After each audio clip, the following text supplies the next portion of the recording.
Nahuli kamang pangbibiktima gamit ang palit-pera modus sa isang tindahan sa palengke sa Imus, Cavite.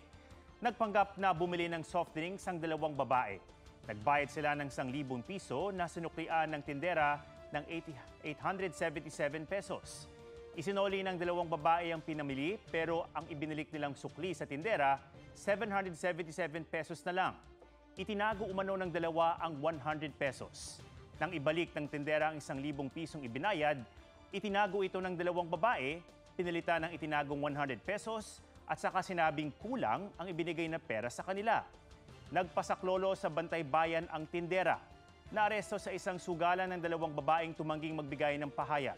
Sabi ng may-ari ng tindahan, itinanggi ng dalawa ang krimen.